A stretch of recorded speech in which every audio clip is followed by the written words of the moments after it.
Hello, Twain fans. My name is Victor Luftig. I'm director of the Writing and Rhetoric program at the University of Virginia. I'm also co-director of the Center for the Liberal Arts there.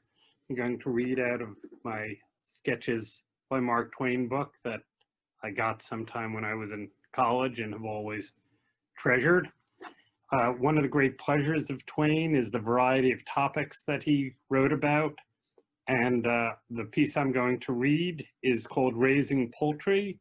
The note at the bottom of the page says that it's a letter he wrote in thanks to a poultry society that had awarded him an honorary membership. I'll just read a couple of paragraphs. I have had so much experience in the raising of fowls that I cannot but think that a few hints from me might be useful to the society.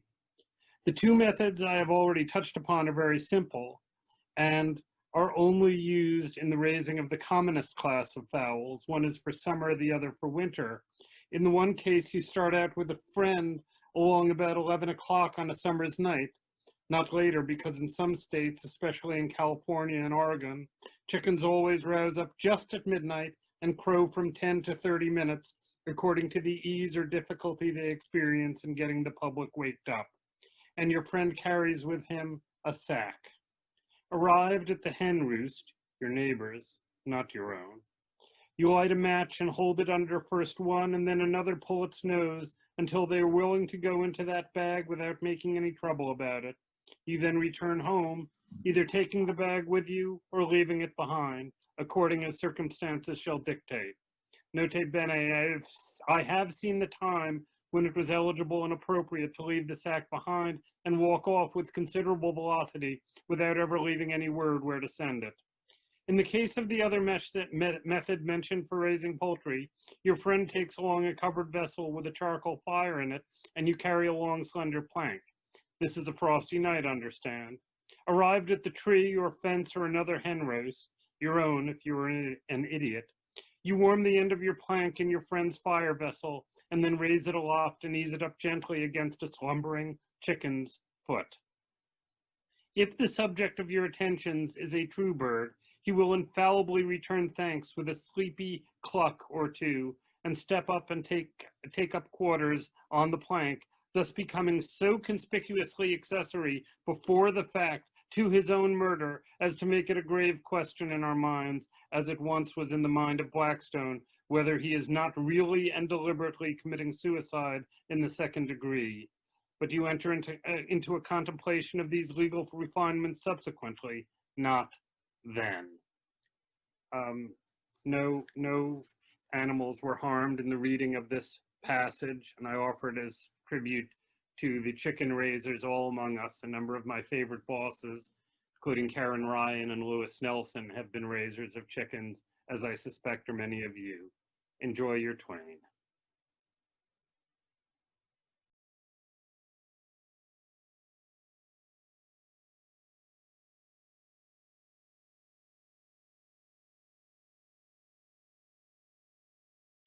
We have monumental writers in this country, and what makes some of them even more monumental among others is their ability to speak not only on the page through written word, but in their voices, in their speeches, through their essays, through their journals, their diaries. We don't have many who have that kind of legacy. We have Toni Morrison, for example. We have Ralph Waldo Emerson, and we also have Sam Clemens. Mark Twain, my guy. I so am honored to participate in this read aloud. And because I got to choose what I wanted, I decided not to choose a literary text. I use one particular speech by Mark Twain, scaffolded with one by Frederick Douglass, both on Independence Day. This is very important to me because not only was it important when each man gave his separate speech on the 4th of July, but now as we are being challenged by so many issues and buffeted by so many challenges, it seems that when an author speaks from the past so poignantly and so spot on, that we should never forget what it was he said and why it's so important that we keep these words and this particular person, this particular author, this particular father and husband, and yes, social activist in front of our students. So I choose Mark Twain's Independence Day. He delivers this speech to the American Society in London at a banquet on the 4th of July in 1907. And I'm going to read for you an excerpt. He talks about the 4th of July as the Brits would understand it, but then so Mark Twain, Sam Clemens, he gets to his point, and boy, is it something. He says, "We have, however, one 4th of July, which is absolutely our own, and that is the great proclamation issued 40 years ago by that great American to whom Sir Mortimer Durand paid that just and beautiful tribute, Abraham Lincoln. Lincoln's proclamation, which not only set the black slaves free, but set the white man free also. The owner was set free from the burden and offense, the sad condition of things where he was in so many instances a master and owner of slaves when he did not want to be. That proclamation set them all free. But even in this matter, England suggested it, for England had set her slaves free 30 years before, and we followed her example. We have always followed her example, whether it was good or bad. And it was an English judge that issued that other great proclamation and established that great principle that when a slave, let him belong to whom he may, and let him come whence he may, sets his foot upon English soil, his fetters by that act fall away, and he is a free man before the world. We followed that example in 1833, and we freed our slaves, as I have said. It is true, then, that all of our 4ths of July, and we have 5 of them, England gave to us, except that one that I have mentioned, the Emancipation Proclamation. And lest we forget, let us all remember that we owe all of these things to England.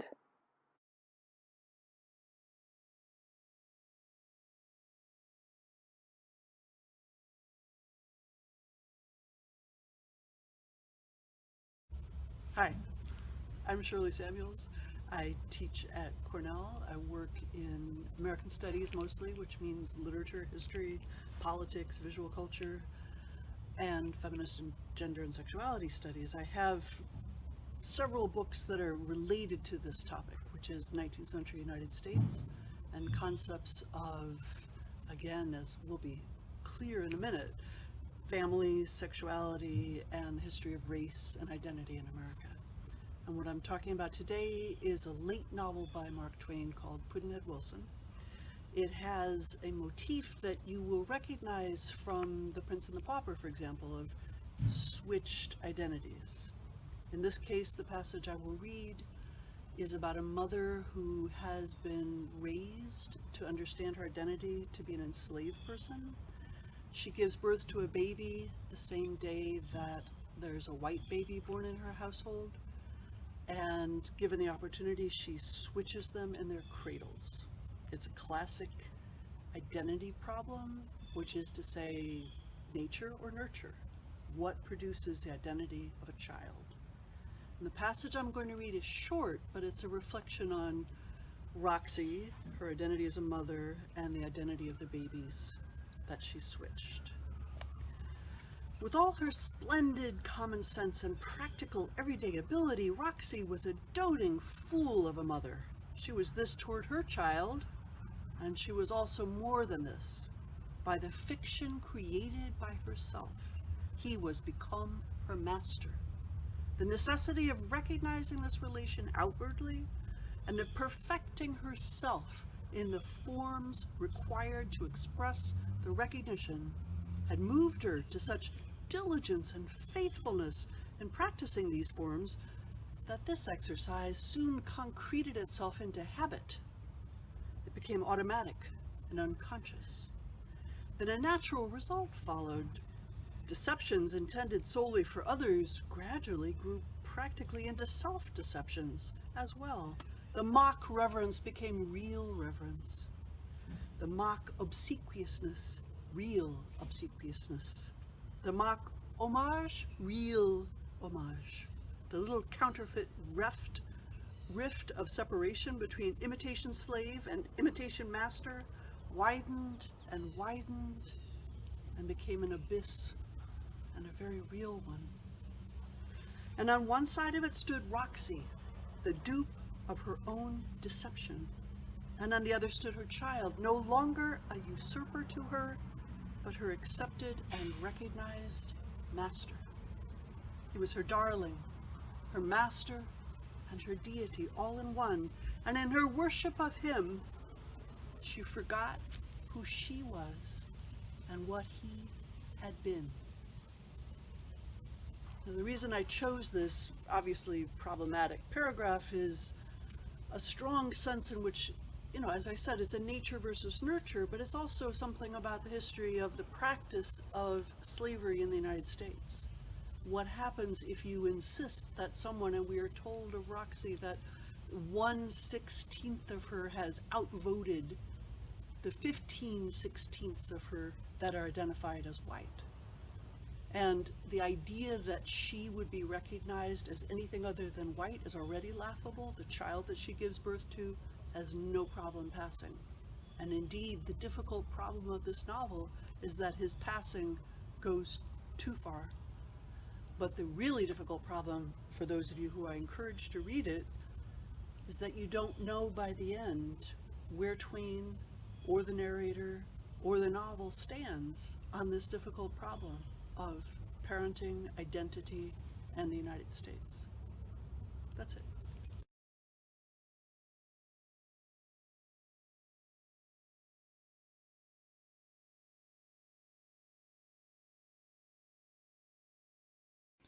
Hello, I'm John Greenman. I live in Orland, Maine, USA. In my quest to record the works of Samuel Clemens and those who wrote about him, I came across this passage that takes great issue with the state of his time's civilization. From a letter to the Reverend J. H. Twitchell of Hartford, Connecticut, written in London in January 27, 1900, he says, "My idea of our civilization is that it is a shabby, poor thing, and full of cruelties, vanities, arrogancies, meannesses, and hypocrisies. As for the word, I hate the sound of it, for it conveys a lie. And as for the thing itself, I wish it was in hell, where it belongs." Yet another example of Sam speaking from his heart.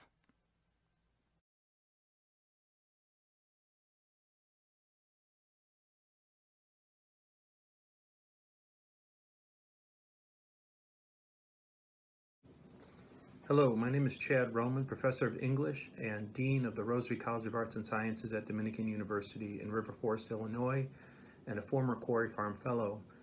It's my pleasure to share with you an excerpt from Chapter 18, Adventures of Huckleberry Finn. I think you'll recognize it.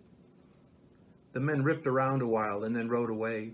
As soon as they was out of sight, I sung out to Buck and told him. He didn't know what to make of my voice coming out of the tree at first. He was awful surprised. He told me to watch out sharp and let him know when the men come in sight again. Said they was up to some devilment or other, wouldn't be gone long. I wished I was out of that tree, but I dasn't come down. Buck began to cry and rip and lowed that him and his cousin Joe, that was the other young chap, would make up for it this day yet. He said his father and his 2 brothers was killed and 2 or 3 of the enemy. Said the Shepherdsons laid for them in ambush. Buck said his father and brothers ought to waited for the relations. The Shepherdsons was too strong for them. I asked him what was to become of young Harney and Miss Sophia. He said they'd got across the river and was safe. I was glad of that, but the way Buck did take on because he didn't manage to kill Harney that day he shot at him, I ain't ever heard anything like it. All of a sudden, bang, bang, bang goes 3 or 4 guns. The men had slipped around through the woods and come in from behind without their horses. The boys jumped for the river, both of them hurt, and as they swam down the current, the men run along the bank shouting at them and singing out, "Kill them, kill them." It made me so sick I most fell out of the tree. I ain't going to tell all that happened. It would make me sick again if I was to do that. I wished I had never come ashore that night to see such things. I ain't never going to get shut of them. Lots of times I dream about them. I stayed in the tree till it begun to get dark, afraid to come down. Sometimes I heard guns away off in the woods, and twice I seen little gangs of men gallop past the log store with guns. So I reckoned the trouble was still a-going on. I was mighty downhearted, so I made up my mind I would never go near that house again because I reckoned I was to blame somehow. I judged that the piece of paper meant that Sophia was to meet Harney somewhere at 2:30 and run off. And I judged I ought to told her father about that paper and the curious way she acted, and then maybe he would have locked her up and this awful mess wouldn't ever have happened. When I got down out of the tree, I crept along down the riverbank a piece and found the two bodies laying in the edge of the water and tugged at them till I got them ashore. Then I covered up their faces and got away as quick as I could. I cried a little when I was covering up Buck's face, for he was mighty good to me. I chose this passage because it's one of the most moving passages in the novel, but I had the great pleasure of hearing Hal Holbrook do this live on stage a few years back with my middle daughter in attendance with me. And I remember at the line, I hadn't ever come ashore that night to see such things, that he, the master he was, provided such a powerful pause there before the phrase, to see such things, that the audience was on the edge of their seats. It was a thrilling moment and an exciting presentation that I'll remember for a long time. So thank you for letting me share it with you tonight. Stay safe, take care, and best wishes.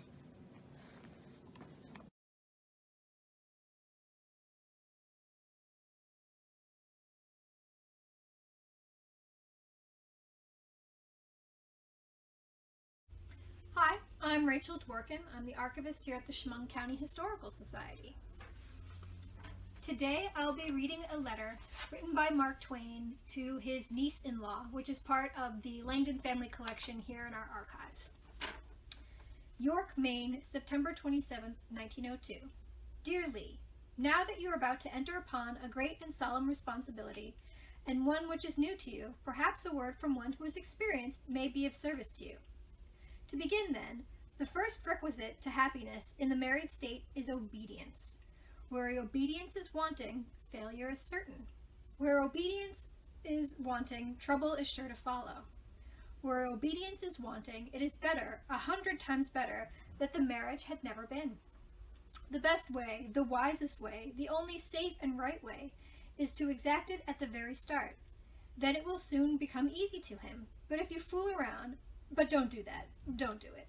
Your Aunt Livy did that for a long time, hoping against hope. But at the end of the week, she realized her mistake, and ever since then, happiness has reigned. He will want to rebel, but if you start right, he will not want it a second time. This is experience which is speaking to you. This is not from an amateur. This is from one who knows. Enter into our tribe and enrich it with the graces of your youth and of your heart. Be you welcome, and let us love you. Your uncle, Sam. Why do I like this letter? I like this letter because it says a whole lot about him as a person and his understanding of his relationship with his wife and his wife's family and marriage in general, but also I like it because it's really funny. It takes, the gendered expectations of the day, wife must submit, wife must obey, and makes it like, no, you just need to control your husband because he's an idiot. And the idea that, Livy made the mistake of thinking for a long time that she would, that I would, just be a good guy. But no, after a week she realized her mistake and fixed that. Like, it's just really funny. Yeah.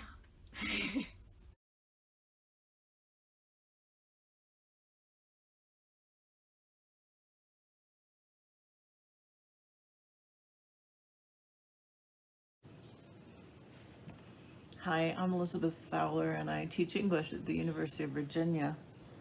And I was excited to see the call for little bits of Twain that came out from the Chemung County Historical Society. because he's one of my favorites. And because I'm a medievalist, I first thought, oh, I'll do one of his wonderful medievalish things. But then I saw this wonderful brief essay that he wrote about female suffrage, and I thought, oh, who could resist? As we're just at the 100th anniversary of women getting the vote in this country, and Elmira fans will know how important Mark Twain's wife was to him, and how the museum has a gorgeous dress of hers that's really fun to see. Go in if you haven't seen it yet. But Mark Twain, in the middle of all this controversy, which started long before we were ever born, about whether women should participate in politics, he pretty much makes fun of everybody on all sides. And so he writes this very funny series of letters to the editor of a newspaper that are from himself, sort of, and he's making fun of himself and the men's arguments against the women's vote, and also from his wife, sort of, though who knows, she may have had a hand in it. They're very, very funny. So at the end of his first letter to the editor, he has a paragraph that I wanted to read, and that is about how selfish letters to editors are. He says, every man, I take it, has a selfish view when he pours out eloquence in behalf of the public good in the newspapers, and such is the case with me, he confesses. I do not want the privileges of women extended because my wife already holds office in 19 different infernal female associations, and I have to do all her clerking. If you give the women full sweep with the men in political affairs, she will proceed to run for every confounded office under the new dispensation. That will finish me. It is bound to finish me. She would not have time to do anything at all then, and the one solitary thing I have shirked up to the present time would fall on me and my family would go to destruction, for I am not qualified to be a wet nurse. Mark Twain. So he's not, he's a little worried about whether his infants are going to get fed if she runs off to be president of so many associations. So thanks to the museum for bringing Mark Twain to our attention again. He provides a wonderful laugh in these times where I think we really need them. And go women, run for office.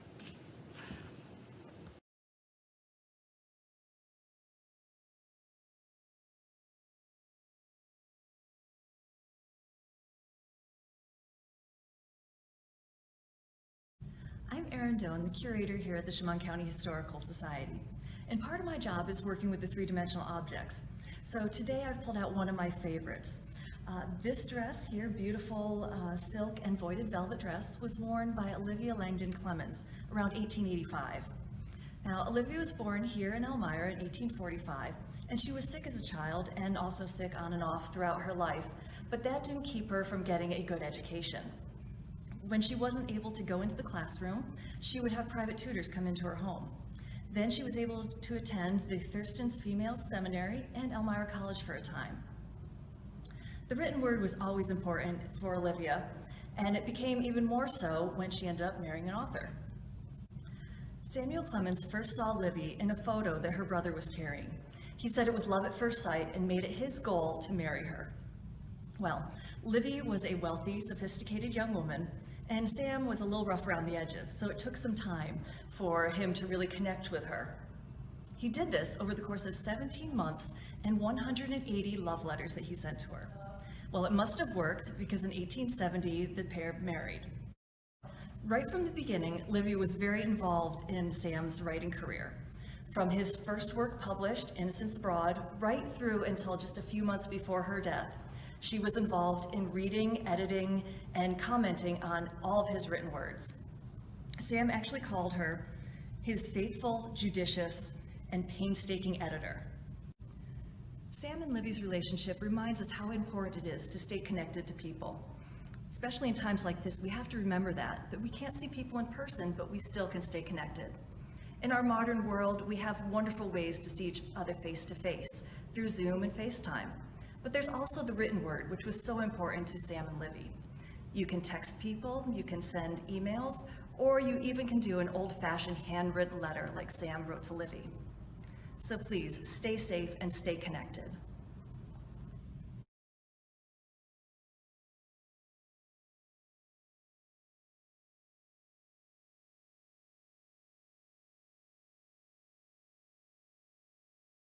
My name is Susan Zender, and I'm the Education Director at the Chemung County Historical Society.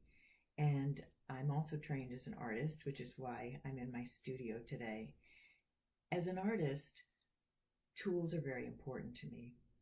And in the museum, I don't teach with text, but I do teach with artifacts. And the artifacts can tell a story about the time and about the person that owned them. And in our collection, we have a simple white quill pen that belonged to Samuel Clemens.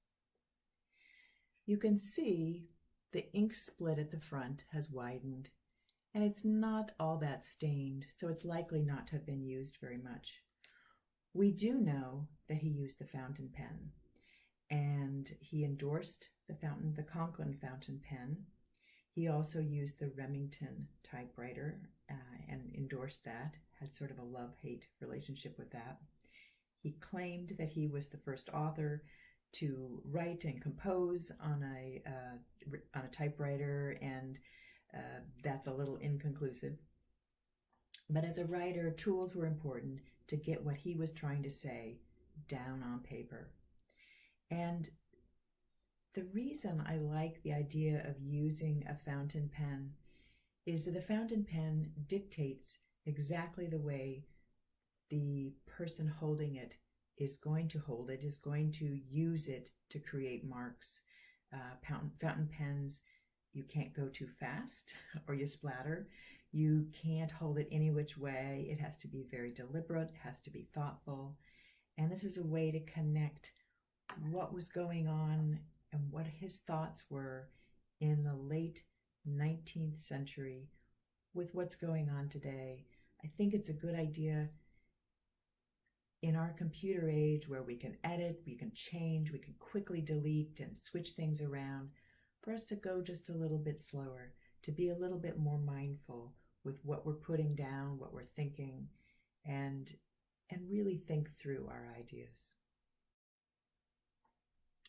Dear Sirs, I prefer it to 10 other fountain pens because it carries its filler in its own stomach, and I can't mislay it, even by art and intention.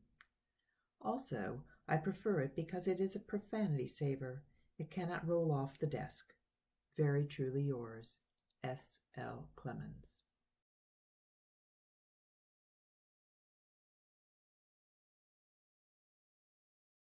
Hello, this is Clay Shannon. I've been a Mark Twain fan pretty much all my life, and I've read everything he's written. I've written about Twain myself, and I do a portrayal of Twain during his 1896 Around the World lecture tour. I have chosen for my reading an excerpt from The United States of Lyncherdom, which Twain wrote in 1901, where he shows his faith in the fundamental goodness of humans, but also his understanding of their weakness. I think it applies to many things that are happening in the world right now. Here's the excerpt. It must be that the increase comes of the inborn human instinct to imitate. That, and man's commonest weakness, is aversion to being unpleasantly conspicuous, pointed at, shunned, as being on the unpopular side. Its other name is moral cowardice, and is the commanding feature of the makeup of 9,999 men in the 10,000. I am not offering this as a discovery. Privately, the dullest of us knows it to be true. History will not allow us to forget or ignore the supreme trait of our character. It persistently and sardonically reminds us that from the beginning of the world, no revolt against the public infamy or oppression has ever been begun but by the one daring man in the 10,000, the rest timidly waiting and slowly and reluctantly joining under the influence of that man and his fellows from the other 10,000s. The abolitionists, remember. Privately, the public feeling was with them early, but each man was afraid to speak out until he got some hint that his neighbor was privately feeling as he privately felt himself. Then the boom followed. It always does. It has been supposed and said that the people at a lynching enjoy the spectacle and are glad of a chance to see it. It cannot be true. All experience is against it. The people in the South are made like the people in the North, the vast majority of whom are right-hearted and compassionate, and would be cruelly pained by such a spectacle, and would attend it, and let on to be pleased with it, if the public approval seemed to require it. We are made like that, and we cannot help it. The other animals are not so, but we cannot help that either. They lack the moral sense. We have no way of trading ours off for a nickel or some other thing above its value. The moral sense teaches us what is right and how to avoid it when unpopular. It is thought, as I have said, that a lynching crowd enjoys a lynching. It certainly is not true. It is impossible of belief. It is freely asserted, you have seen it in print many times of late, that the lynching impulse has been misinterpreted, that it is not the outcome of a spirit of revenge, but of a mere atrocious hunger to look upon human suffering. If that were so, the crowds that saw the Windsor Hotel burned down would have enjoyed the horrors that fell under their eyes. Did they? No one will think that of them. No one will make that charge. Many risked their lives to save the men and women who were in peril. Why did they do that? Because none would disapprove. There was no restraint. They could follow the natural impulse. Why does a crowd of the same kind of people in Texas, Colorado, Indiana stand by, smitten to the heart and miserable, and by ostentatious outward signs pretend to enjoy a lynching? Why does it lift no hand or voice in protest? Only because it would be unpopular to do it, I think. Each man is afraid of his neighbor's disapproval, a thing which, to the general run of the race, is more dreaded than wolves and death. When there is to be a lynching, the people hitch up and come miles to see it, bringing their wives and children. Really, to see it? No. They come only because they are afraid to stay at home, lest it be noticed, and offensively commented upon. We may believe this, for we all know how we feel about such spectacles. Also, how we would act under the like pressure. We are not any better nor any braver than anybody else, and we must not try to creep out of it.